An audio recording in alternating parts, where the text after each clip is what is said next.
भाभी आपका? पिंकी मंगला।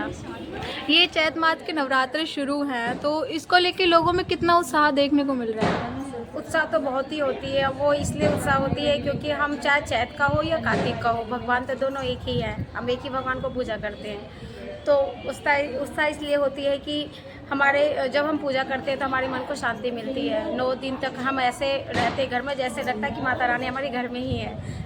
तो हमें इतनी खुशी मिलती है कि ऐसा लगता है कोई भी विपत्ति अगर हमारे ऊपर आएगी तो वो माता रानी सब हर देंगी, इतना विश्वास है। क्या विधि होती है इन व्रतों विधि पर? ये होती है, उस दिन सुबह के टाइम हम कलश बैठाते हैं, आम के पत्ते को तोड़ के लाते हैं, कलश के ऊपर नारियल रखते हैं, उसमें पानी वगैरह, सिक्के वगैरह चांदी के डालते हैं, अक्षत वगैरह डालते हैं, चावल वगैरह डालते हैं, दीपक जलाते हैं। अगर कोई अखंड ज्योत जलाते हैं तो दीपक बुझनी नहीं चाहिए, मतलब रात दिन दोनों 24 घंटे आवर्स चलती रहनी चाहिए।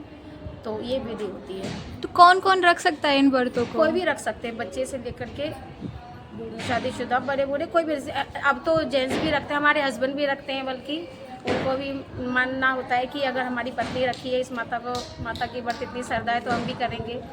तो ये हमारे साथ ही मिलके करते हैं। क्या फल मिलता है इन व्रतों को रखने से? फल ये मिलता है कि अगर हमारी बेटी है, उनकी पढ़ाई लिखाई में उनकी उन्नति करती है वो, और हमें भी लगता है कि हाँ भाई, हमारे अंदर जो दुख चल रहा है हम माँ से बोलेंगे तो हमारा वो पूरा हो जाएगा। जी आपका?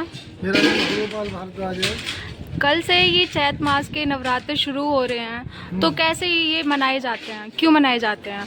इनको माता के शुभ दिन माने जाते हैं। और ये जो चैत्र मास के जो नवरात्रि होते हैं ये साल में 2 बार आते हैं, एक चैत्र मास में, एक आश्विन मास में। आश्विन मास के शुक्ल पक्ष में जो आते हैं तो उससे, और इनमें कोई वैसे फर्क नहीं है, अंतर कुछ नहीं है, लेकिन इतना फर्क है कि ये चैत्र मास शुक्ल पक्ष के नवरात्रि होते हैं, इससे हमारे भारतवर्ष के जो विक्रम संवत है हिंदू साल प्रारंभ होती है। और इसको मनाने का बड़ा ही उत्तम तरीका यह है कि इसको कोई अपनी इच्छा की, जिसको जो इच्छा हो उस इच्छा की पूर्ति के लिए इस व्रत को रखा जाता है। और इस व्रत में अन्न का सागर नहीं लिया जाता। अन्न छोड़ करके फल, दूध, दही इत्यादि, कूटू के आटे के पकौड़े इत्यादि खा सकते हैं। बहुत से अगर रहना चाहें तो इसे लौंग के जोड़े से भी रह सकते हैं। क्या फल मिलता है इस व्रत को रखने से, इन व्रतों को? इसको जो जिनके संतान नहीं है उन्हें संतान मिलती है, धन धान इत्यादि, और घर में सुख समृद्धि मिलती है। किन लोगों को ये व्रत रखना ही चाहिए? इसको स्त्रियों को अवश्य रखना चाहिए, और अगर पुरुष भी रहना चाहें तो रह सकते हैं।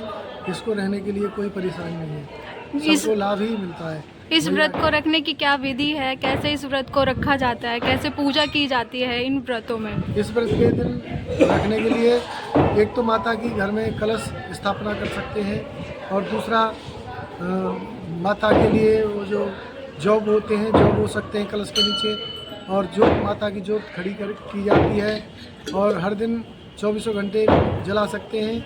और नहीं तो सुबह सुबह प्रातःकाल जब अगर माता का पूजन करना है तो उस समय जोत जलाएं।